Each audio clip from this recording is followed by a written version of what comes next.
सुनेत्रा अजित पवार गांभीर्यपूर्वक प्रतिज्ञा करते की कायद्याद्वारे स्थापित झाले आहे अशा भारताच्या संविधानाबद्दल मी खरी श्रद्धा व निष्ठा बाळगीन।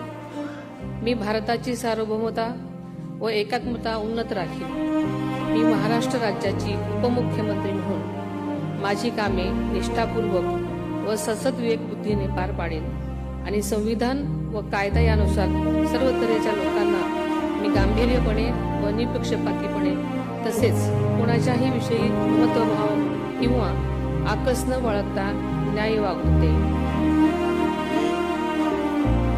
मी सुनेत्रा अजित पवार गांभीर्यपूर्वक प्रतिज्ञा करते की महाराष्ट्र राज्याची उपमुख्यमंत्री म्हणून माझ्या विचारार्थ आणली जाईल किंवा मला ज्ञात होईल अशी कोणतीही बाब अशी उपमुख्यमंत्री म्हणून माझी कामे यथायोग्य पार पाडण्यासाठी आवश्यक असेल ते खेरीज करू